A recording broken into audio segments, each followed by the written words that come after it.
As far as the questions, it doesn't matter to me if the sister wishes to write them down. If you want to raise your hand, I don't have no problem with the questions. Whatever's easy.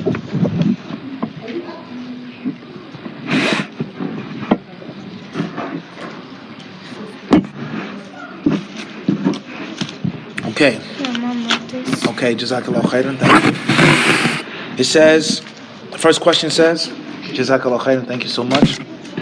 Is it okay to pray 2 salat together if you know you can't pray on time? The general answer is yes. Even if you aren't traveling, but you know that you're going to get stuck in traffic, or you're going to be at the doctor's office, it's the winter time, Asr comes in very quickly, I'm not going to have the ability to use the bathroom to make salat, there's nowhere to pray. You can make dhuhr and asr at the time of dhuhr, but you're not going to turn this into a daily practice every single day. But every now and then, once in a blue moon, it will be lawful. Next question says, how can one strengthen their relationship with the Quran? By doing what we just did. By doing what we just did. So I only wanted one verse, but I asked the sister to recite another verse. So if you want to truly understand the Quran, if it's verse 12 from chapter 19, read verse 11 and read verse 13. Try to memorize it instead of sharing reels from Instagram or TikTok dances or this or that and fulan and fulana. Let's share chapter 19 verse 13 every day. Every day I wake up, I'm going to share something. A group in which we discuss the Quran. These are the books. This is the tafsir. This is my favorite reciter. Subhanallah, what did you understand? Or how does that affect your life? وَهَكَذَا. Next question says, tips on how to study in the West. Read The Way of the Disciple. The Way of the Disciple. Bi-idhnillahi ta'ala. That will be my advice. And I happen to have a copy of the book here. It's not for purchase, obviously. This is my personal copy. The Way of the Disciple. A student of knowledge from the West, trying to study the traditional knowledge in the Far East, the Middle East. The Way of the Disciple. You can find it online on our website. I don't want to speak and brag. Let the book speak for itself. Purchase the book, and if you feel that it answered the question and much more, alhamdulillah, you make dua for us. And if you feel that it's a waste of time or it's a sales pitch, we'll give you a refund. Check out the book, inshallah. The Way of the Disciple. Next question says, when facing moment of struggles with the deen, what advice can help strengthen our trust in Allah subhanahu wa ta'ala's plan and wisdom? By reflecting on the Quran, the prophets and the messengers, the stories of the prophets and the messengers. What happened to Yusuf alayhi salatu wasalam? What happened to Yunus, Musa and Bani Israel, Ayyub alayhi salatu wasalam? Every story of the prophets and the messengers is going to show you tawakkul and reliance upon Allah. I'm sick, I'm weak, we have been overpowered by our enemy, etc. Sadness, depression. You're going to find the answer to all of those problems in the stories of the prophets and the messengers mentioned in the Quran al-Kareem. So the Muslim must have a relationship with the Book of Allah. Tips on how to learn Arabic. Learn vocabulary. Learn words. Start off with those words that are around you. Start off with the everyday words that you already know. Once you build a vocabulary, you can start putting together some basic sentences, some basic phrases. And bi-idhnillahi ta'ala, if you stay consistent, a month, 3 months, the next thing you know, you'll have something under your belt, inshallah. What advice would you give to sisters who want to seek more knowledge, but struggle to find good path and overwhelmed with amount of knowledge?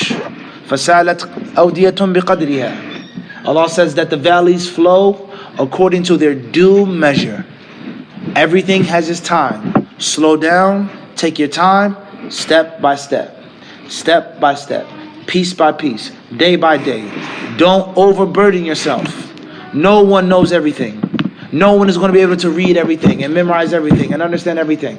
Everybody's going to forget. Everyone's going to make a mistake. But you take your time. step by step, piece by piece. And most importantly, you have to have a teacher and a mentor. You need someone to take your hand and to walk with you. You don't have to do it by yourself. Next question says, I'm having a hard time waking up for morning prayer. Make it your priority. With regards to what time you go to sleep at night. With regards to what you do at night. What you eat, what you drink at night. If you drink a lot of caffeine late at night, what's the chances?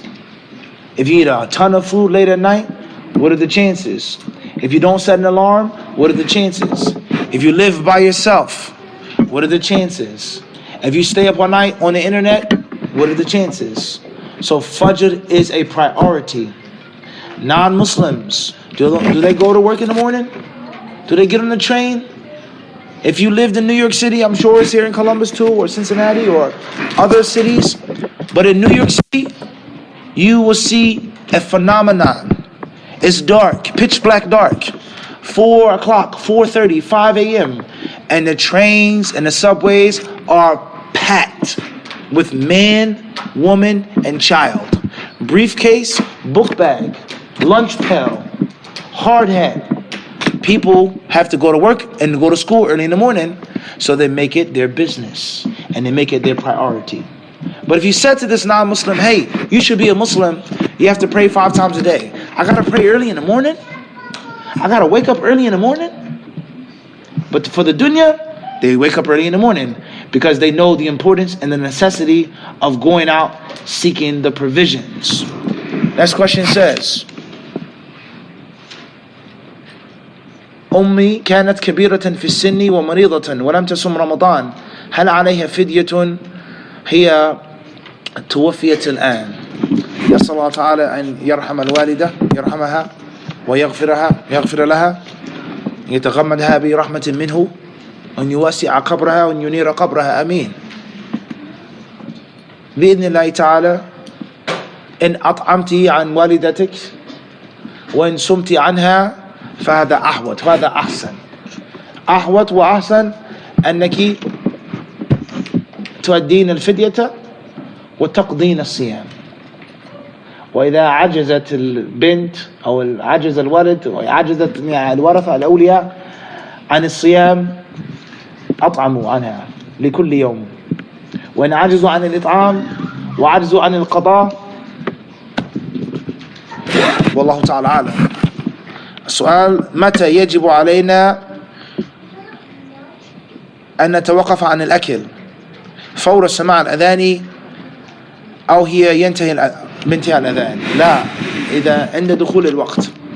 إذا دخل الوقت وجب عليك التوقف عن الأكل والشرب، سواء أذن المؤذن أم لم يؤذن، سواء تأخر المؤذن في أذانه أم لم يتأخر.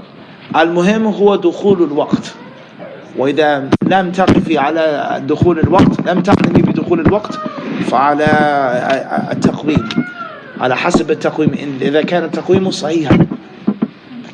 صحيحا فليس المقصود بالأذان إذا علمت بدخول الوقت.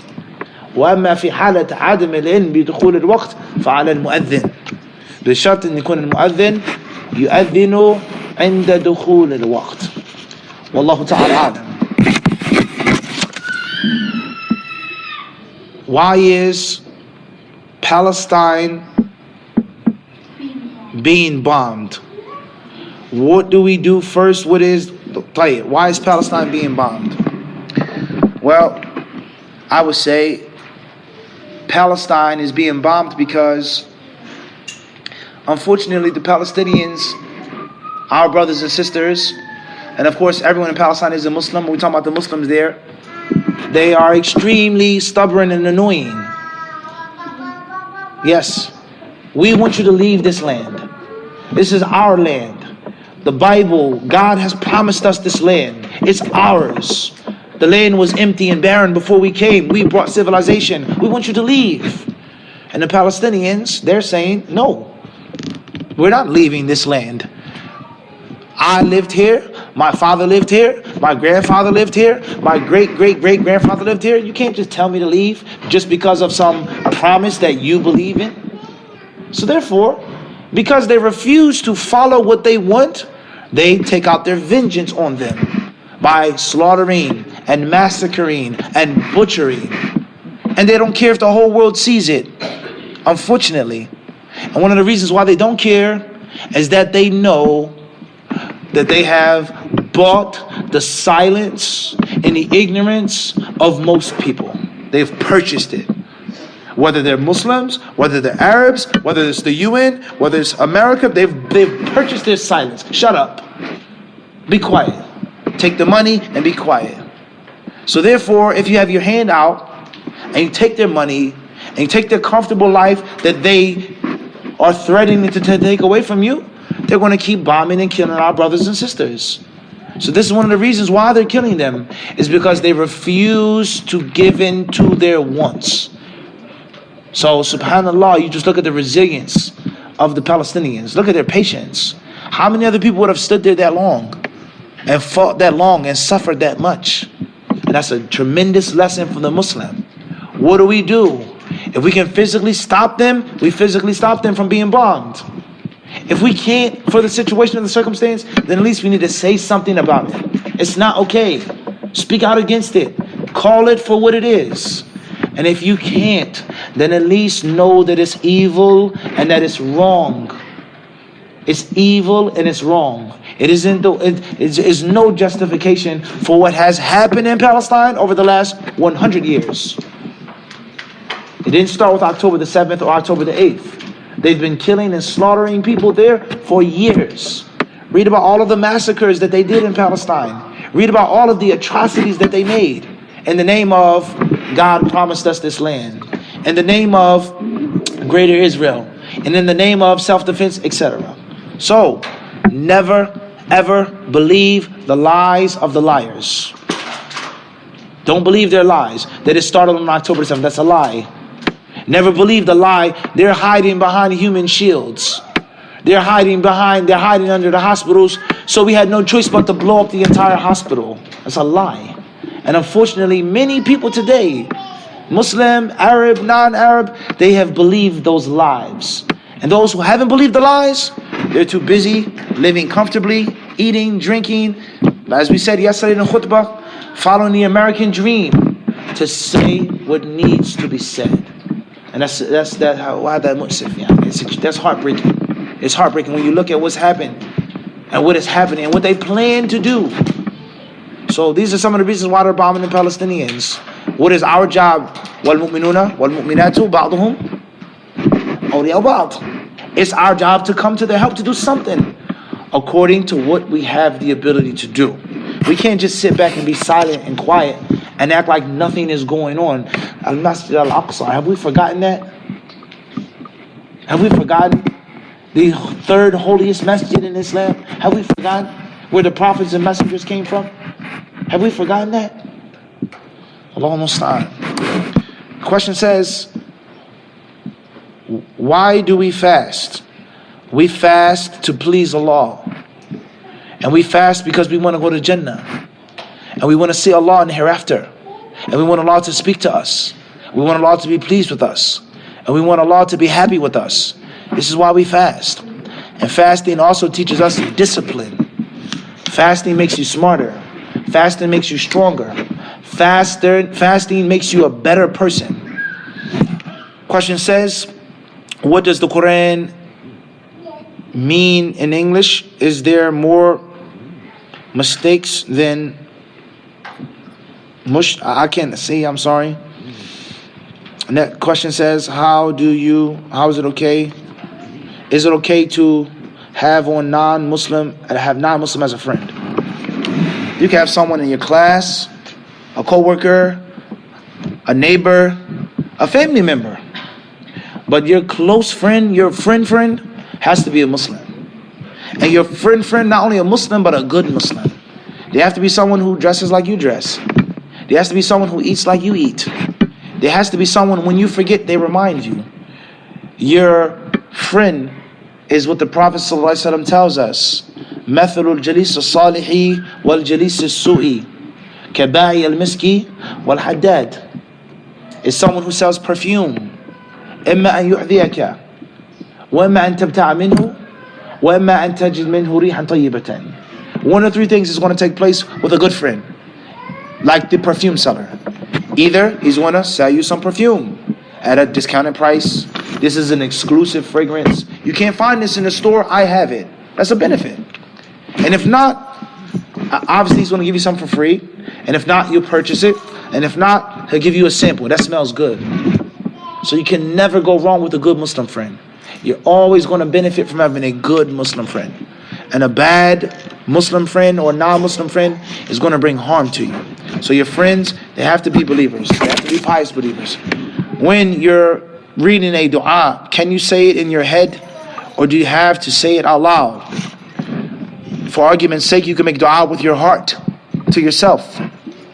You can make dua under your breath. And the best thing to say is to have your tongue, your mind, and your heart all in one. Raising your hands, verbalizing the dua, saying the dua, thinking about it, knowing what it means, and having the spiritual need from Allah to give you what you're asking Him for. But for argument's sake, if you made dua to yourself, it's not the same as verbalizing the dua though. Question says, if you're a little kid and you disrespect your mother, are you going to Jannah? You can't disrespect your mother. Even if you feel your mother's wrong, or your mother may be mean, or your mother, just be honest. My mom is getting on my nerves right now. She's still your mother. She's your mother. She gave you birth. Your mother, she did things for you can't even think about. She went through so much pain. She sacrificed so much just to put a smile on your face. And you don't understand what your parents have done for you until you become a parent. And as you grow older, and you realize, wow, my father did all of this just for me to be happy and have fun. My father, he spent his last dollar to buy me an ice cream cone. Remember the time he took me to the park? It was cold, he was tired, just for me to play soccer, just for me to have fun. The least that I can do is have some respect. The least that I can do is not talk back to my parents, not get smart with my parents. So in general, the Prophet ﷺ, he tells us, لا يدخل الجنة عاق. He says that a disrespectful child won't go to Jannah. A disrespectful child will not go to paradise. So, if you want to go to paradise, respect your mother, respect your father. Never talk back to your parents. Never get smart with your parents.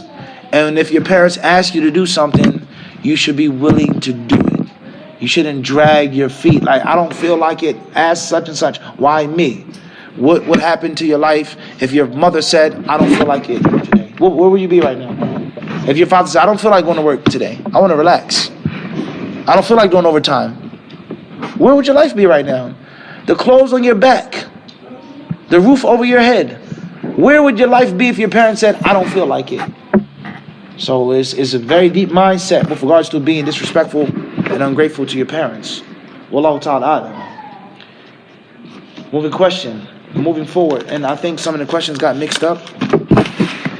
Questions that we have used to answer. I'll try my best to go through the questions.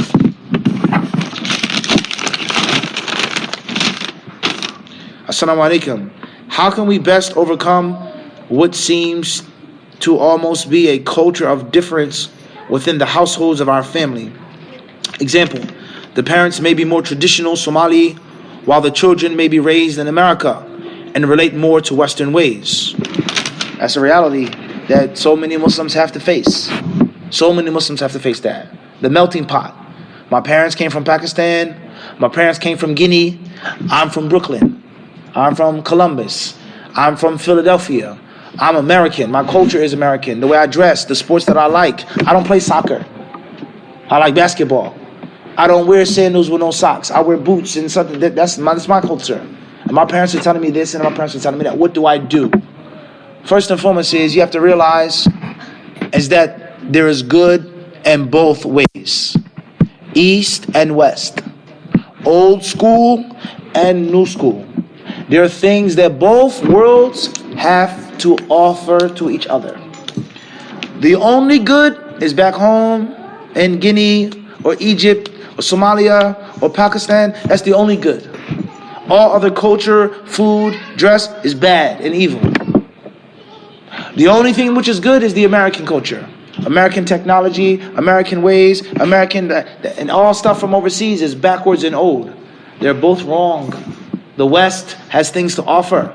And of course the East has things to offer. So it only makes sense for us to sit down and to meet on neutral ground. What can we agree upon? What is in line with Quran and Sunnah? What's outside of Quran and Sunnah? If it's not haram, if it's not against the Quran and Sunnah, and your children want to do it, why tell them no? Why do they have to do it this way that Allah didn't make them required to do? So the parent has to be smart, and the children have to be smart. Thinking that you're going to make it without your parents are dumb and stupid, they're old, they're outdated, you don't understand my life, you can't relate to my life, you don't know what I'm going through. Don't say things like that. And for the parent to say to the child, you never want to listen, you never want to admit, turn out to be anything, you're this, you're that, you're this, you're that. They're both wrong. And the shaitan is smiling and laughing at the end of the day. The shaitan, he sits back and he says, look at what I did. Look, just look.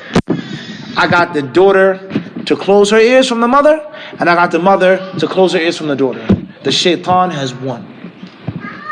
So be careful. لا يفتننكم الشيطان كما أخرج أبويكم من الجنة. Allah says, do not allow the shaitan to put you through a fitna, as he did with our forefathers, Adam and Hawa. So parents are to be there for their children. Children are to listen and be willing to take the advice of their parents. If you differ, sit down and talk about it. Let's discuss it. Why do I have to get married at this age? Why can't I get married at that age? Let's talk about it. Let's talk about it with respect. And I'm speaking with the willingness to listen and to hear. All right, son, tell me your point of view. Abby, I don't think that's fair. Okay, explain. Be willing to listen. من لم يرحم صغيرنا ويعرف حق كبيرنا فليس منا. Those who show not mercy to the youth and respect not the elders have nothing to do with us. What did the Prophet ﷺ say about the Ansar and the Muhajirun? The shaitan, he tried to come and drive a wedge between them. This is Medina. These people coming from Mecca, they're freeloaders. They're coming to steal your land, steal your property. They're just begging for handouts. And what did the shaitan say to the Muhajirun? You guys accepted Islam when you were being killed and tortured and persecuted. You were the first Muslims, not the Ansar. You're from Mecca, they're from Medina. And what did the Prophet do? He told the Ansar and he told the Muhajirin that you are one thing. Islam needs both of you. You all need Islam. The people of Medina helped out the Muslims from Mecca, and the Muslims from Mecca, of course, they preceded them in Islam. They're brothers, one. So there is no, oh, you're from back home, don't tell me anything. You're Western, you're doomed, you're damned, you're cursed. La, that is something that the shaitan is going to love. And he's going to destroy the communities by getting the people to be at each other's necks and throats.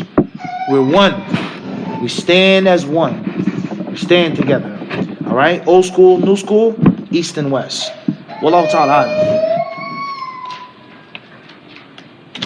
Tayyib. The questions, like I said, they got mixed up.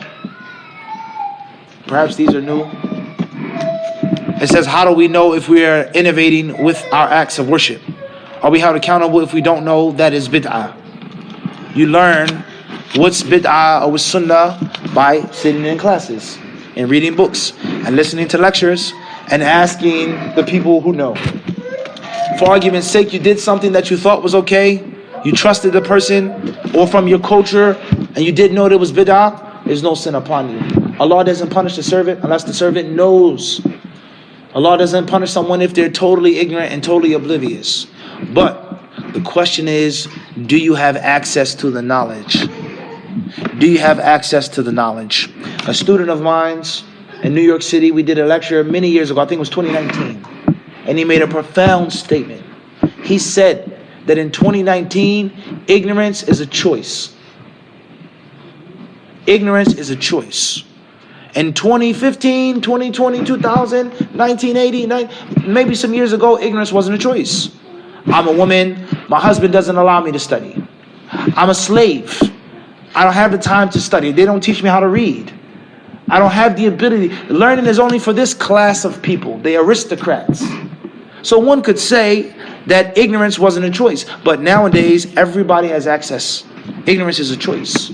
So there was a story once of a woman, many, many years ago. She was a slave woman. She was enslaved by some people. And for some strange reason, somehow, she was a student of knowledge. And she loved knowledge. If she had to sneak off or do whatever she could to get access to the knowledge. So there was an author who mentioned the story of this slave woman. He said, look how many obstacles she had. She was a woman, she was a slave, she was this, she was that, and she still learned. And he said, how many free women today, free, have access to knowledge and don't want no knowledge?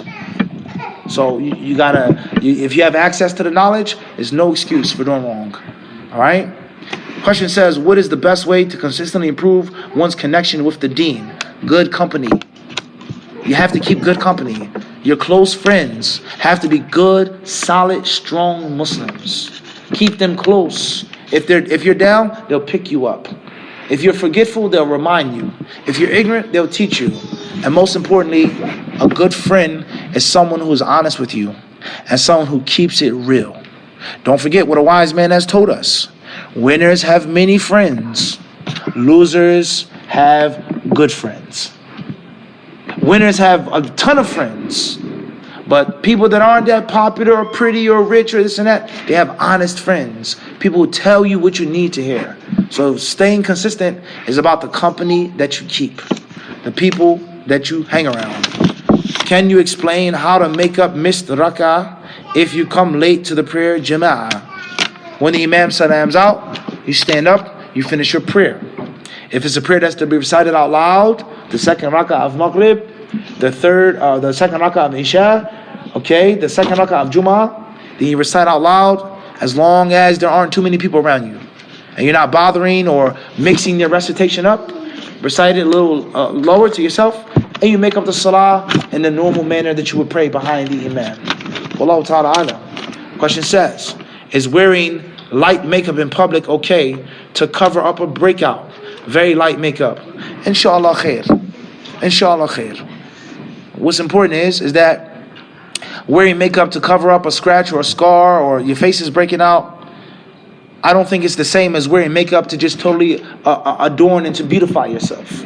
You know, there's a difference. However, for argument's sake, if this is what your face looks like, and you put on makeup to cover it up, you're appearing more perfect and beautiful than you actually are. And that is a type of beautification. However, for sure there's a difference between the different types of makeup and the different layers. And the general rule is that if you're going to wear makeup, cover your face in front of a non-mahram. And if you aren't going to cover your face in front of non-mahrams, you should not wear makeup. Your lips, your eyes, your cheeks, your nose, etc. Wallahu ta'ala alam.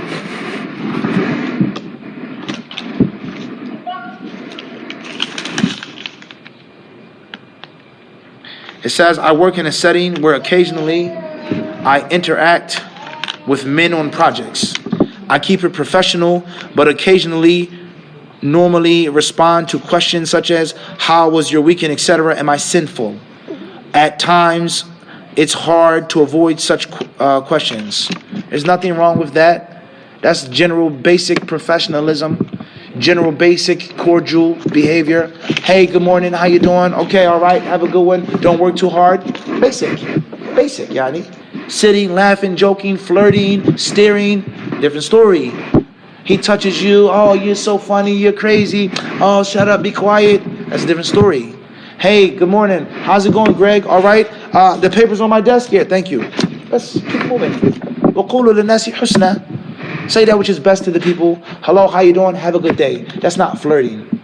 If a woman on a train or airplane says, how are you doing? What would you like to drink? Thank you very much. It's not flirting. It's not flirting. If you have to make eye contact with someone, that's not the same as staring and lusting. Okay? So, there are rulings for women who work. What a woman can and cannot do in the workplace. Can a woman work? What should a woman be doing? Should she be working? That's a different discussion. But if you are working in an office or at a place or a restaurant, it is not haram for you to be polite and cordial. Polite and cordial. Everyone understand this? Wallahu ya'lamul mufsida min al-muslim. Allah knows the troublemaker from the peacemaker. Allah knows. Type question says, as forgiveness is an issue from one Muslim to another, how would you go about that in seeking forgiveness from another? What are the consequences coming into Ramadan? Well, we know what happens with regards to the angels and with regards to the doors of heaven, the gates of Jannah, when they're opened up, what days they're open, what months they're open, and how the angels come down and they're instructed to forgive each and every servant of Allah, except for the mushrik, أو رجل بينه وبين أخيه شحناء فيقال أنظر هذين حتى يصطلحا أنظروا هذين حتى يصطلحا أنظروا هذين حتى يصطلحا. The angels are told, whether the two angels or more than two, don't forgive these two people until they make peace. Don't forgive these two men until they make peace. Don't forgive these two women until they make peace. So you not asking or offering forgiveness, holding a grudge unnecessarily against your Muslim brother is a reason behind you not being forgiven and getting mercy. So it's very dangerous. Now, you did something to me, you started it, I'm not apologizing, no, I don't need you. If you want to apologize, you come to me. Is this not the attitude? This is the attitude. This is the ego of the human being. But who's winning at the end of the day? By holding a grudge against that person in your heart, are you becoming a better person? Are you enjoying your cup of tea, holding a grudge? Are you really at peace with yourself eating? No, tell her to say sorry. You're still upset. It's bothering you. You're punishing yourself because of what someone else did to you. How smart is that? How stupid is that? For you to have all of that stress and grief in your heart for something that someone else did to you. So I hurt you physically, I took your money, I called you bad names, and I'm haunting you in your dreams. So you gotta let go. Bismillah, khalas, I forgive you. If you ask for forgiveness or not, it's not worth it. Life is too short to hold grudges and to walk around grumpy and grouchy and mad at everyone. So the Islamic aspect, the spiritual aspect, the importance of forgiveness. أَلَا تُحِبُّونَ أَن يَغْفِرَ اللَّهُ لَكُمْ وَاللَّهُ غَفُورٌ رَحِيمٌ. And also the psychological, the mental harm of not forgiving. And that leads to sickness and illness and malice in your chest. And in most cases, you're going to take it out on your children or your husband or your wife. You're going to get mad at someone because of someone else that's bothering you. So it's unhealthy. It's unhealthy to hold on to grudges. Question says, is it forbidden to combine Fajr with Dhuhr? Can one pray Salah on behalf of the dead? It is forbidden to combine Dhuhr and Fajr, for sure. Can one pray Salah on behalf of the dead? Many scholars allow the Muslim to perform any good deed on behalf of a dead Muslim. Many scholars allow you to do any good deed on the behalf of a Muslim. Of course, the salah that you're going to make for your dead mother, your deceased mother, isn't going to be Dhuhr or Asr, but it's going to be additional prayers. And some ulama, they say dua, sadaqah, hajj, and respecting the friends of your deceased mother or father. Wallahu ta'ala alam. What can I do if I help someone to pray their salah? What can I do to help someone to pray their salah? Tell them about the rewards of salah, the importance of salah, how Allah loves those who pray, and warn them against the harms of not making prayer, and how you may not be a Muslim if you don't pray, and if you died in that state. So rough and tough love along with soft treatment. It depends on the situation. Could you explain what is al-ayatul muhkamat wal-ayatul mutashabihat, and give an example Please, thank you. Jazakallahu khairan.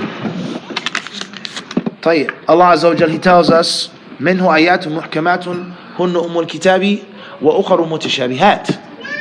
That Allah sent down the Quran upon you, O Muhammad, and there are verses which are muhkamat, and there are verses which are mutashabihat. So a muhkam in general is a verse which the desired meaning is clear, it's plain and it's simple. Al-maqsudu min wal-muradu min bayin wa wadih. It's clear. Or muhkam ma lam yunsakh min al-Quran, is that which hasn't been abrogated. So, from one aspect, al-Qur'anu kulluhu muhkam. Uhkimat ayatuhu. Thumma fussilat min ladun hakim khabir. ومن جهة أخرى لا نعرف الكيفيات عن الغيب عن الجنة لا ندري كيف الجنة تجري من تحتها الأنهار كيف حصل هذا ومتى. We don't know all of the specific details. So the whole Quran is muhkam, but there are verses which are clear and plain, and there are other verses which need more of an explanation, which need other verses to explain them. فأما الذين في قلوبهم زيغ فيتبعون ما تشابه منه ابتغاء الفتنة وابتغاء تأويله. So I'm going to take something which isn't that plain and simple and try to run with it and make problems. That's a disease in your heart. So the mutashabih verse goes back to the muhkam. باختصار, in general, عليك بدراسة علوم القرآن. This academic study of the Quran is going to teach you about muhkamat and mutashabihat, just like Makki and Madani, just like Asbabun Nuzul, just like Al-Ahruf al-Sab'a, just like Al-Qira'at وهكذا. That's a field of study in Ulum al-Quran, muhkam and mutashabih. Alright? So, the verses that tell us about مثلا Allah subhanahu wa ta'ala's names and His attributes, no doubt that's muhkam. It's plain and it's clear. Allah is speaking to us in a clear language. And from another aspect, we don't know the specifics of Allah's names and attributes. As Imam Malik rahimahullah ta'ala was asked, Al-istiwa'u kayfa al-istiwa'? قال الاستواء معلوم والكيف مجهول والإيمان به واجب والسؤال عنه بدعة ولا أراك إلا رجل سوء فأخرج من المسجد. Imam Malik was asked, how is Allah above the throne? He said, Al-istiwa, Allah being above the throne is well known. Ma'lum, fil lugha, ma'lum. Wal kayfu majhul. The specifics, the how, we don't know. And it's impossible for our limited brains to know. Wal imanu bihi wajib. Belief in it is mandatory. Asking about how and the specifics is an innovation. Alright? Kullun min indi rabbina. So we believe in all of the ayat, muhkam and mutashabih. How do we deal with them? How do we understand them? How do we study them? وهكذا. Wallahu ta'ala alam. هذا باختصار. That's in brief. That's in brief. We don't have a lot of time for that. Question says, with regards to a breastfeeding pregnant woman, in which way should we make up fast? Strongest opinion. And are we allowed to send money for someone to give fidya on our behalf? The safest opinion is to make up the days when you can and to pay the fidya for each missed day.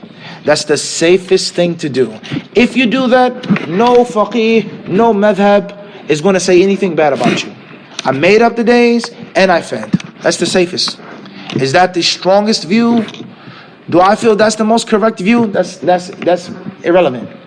Do that which is the safest thing. And if you can't, you don't have enough money, or you are pregnant, breastfeeding,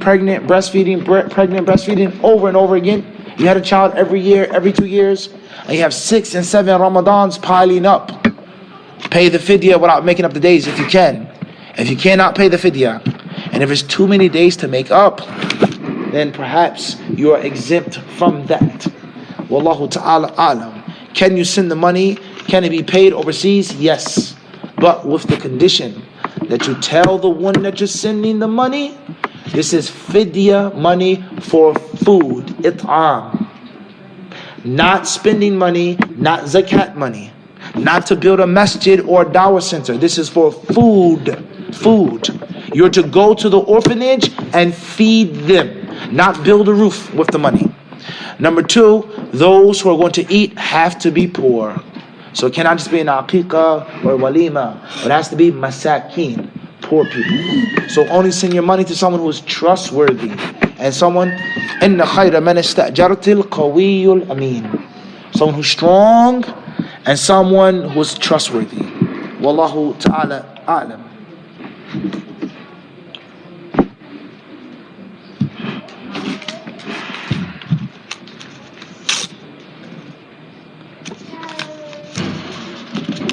Are there any questions from the floor?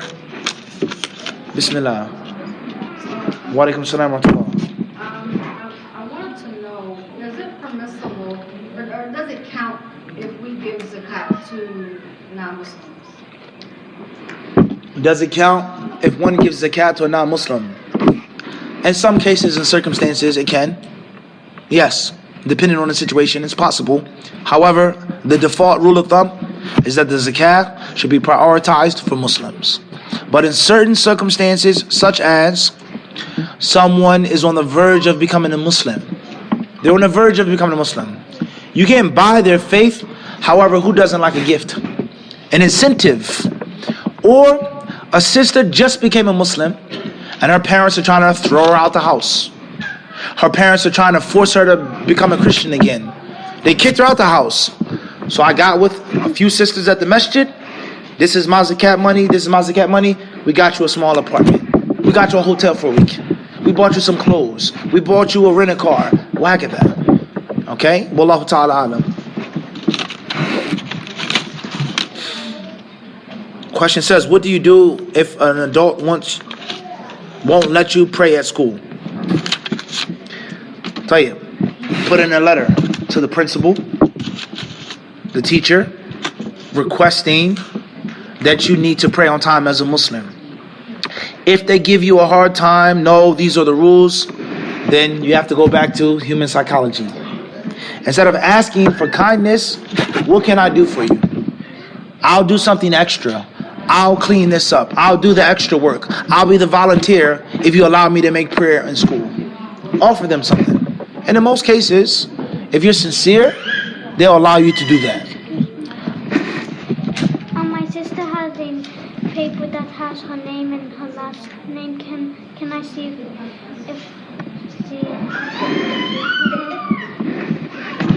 I'm not sure which paper it is. No, it's not yellow. It's just like that. Like this? Yes, she's talking about this one. Okay. Bismillah. You don't have to read all of them. Says, هل استعمال السبحة بدعة؟ من أهل العلم من يقول ذلك.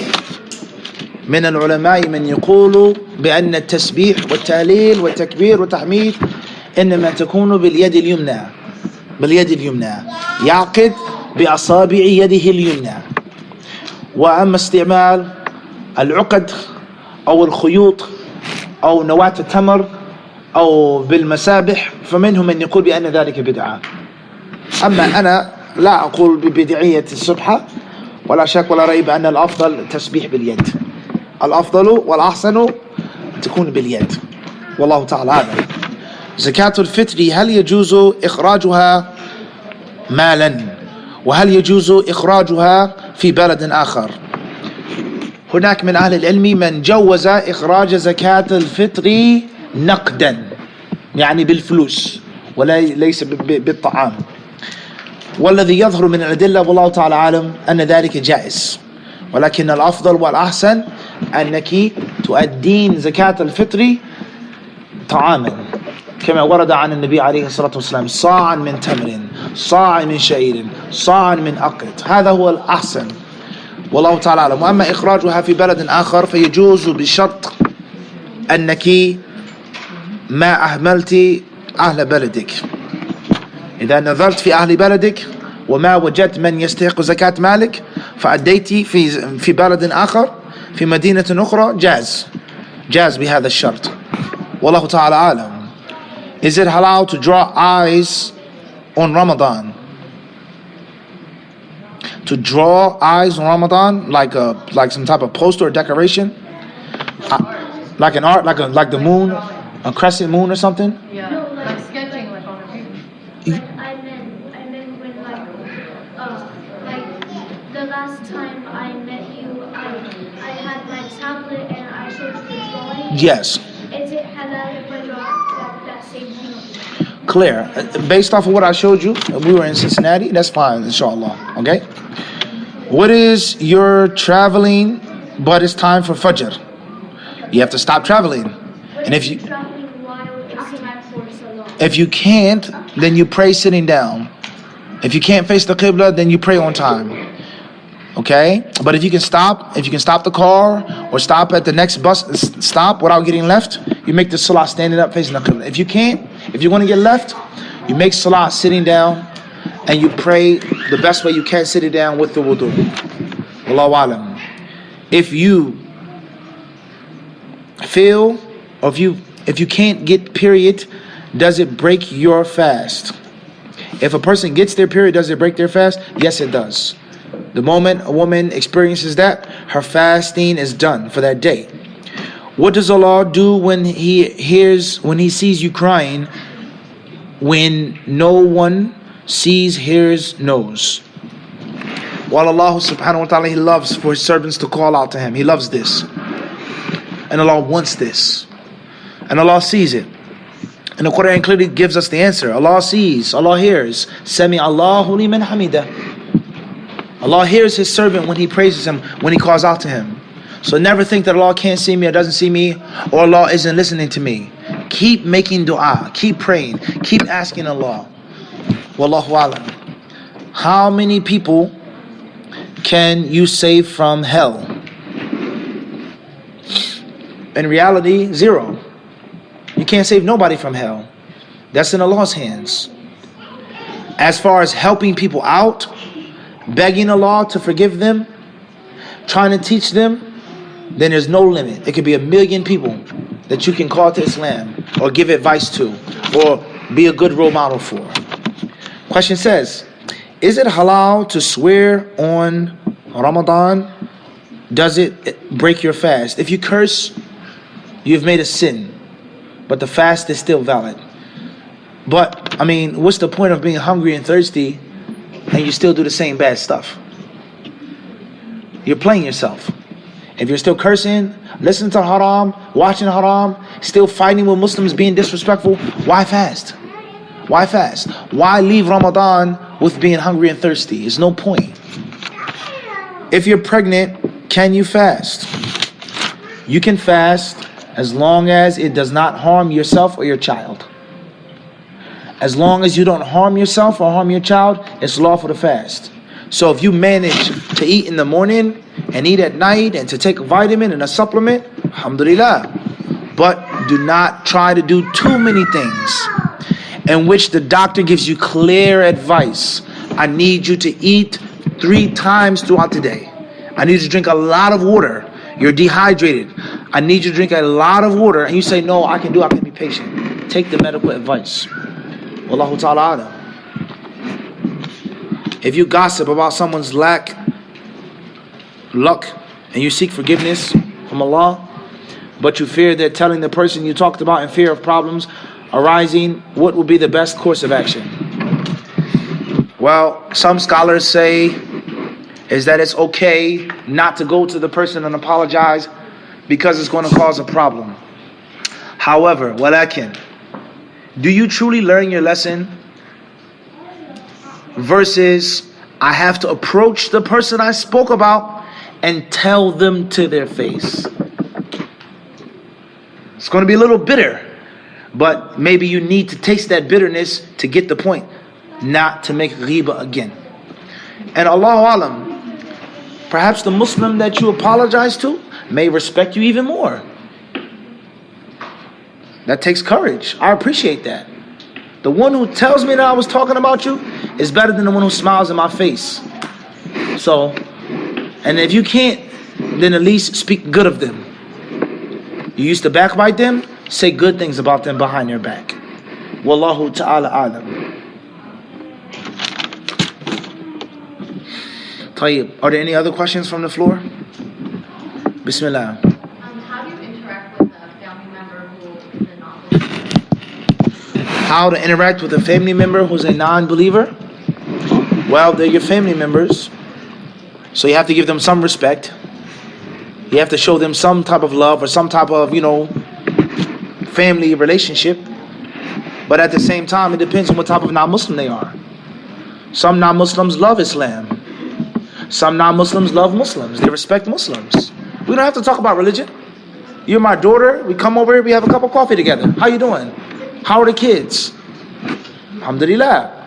And then the other non-Muslims who want to say bad things about you. Why are you wearing that? Why are you dressed like that? Why doesn't my grandson have a birthday party? Why doesn't my such and such? Whoa, slow down. So you have to establish the boundaries. I'm not going to talk about Christianity. You don't talk about Islam. If someone is interested in Islam, you give them dawah. And if they don't want to hear it, they want to fight and argue. Hey mom, how's it going? Let's go out and get some lunch. And then that's it. I can't force the faith upon you. So make the boundaries. This is my religion. It's more important than myself, to myself. Let alone it's more important than you to me. That's the reality of it. Wallahu alam. طيب. Any other questions from the floor? تفضل.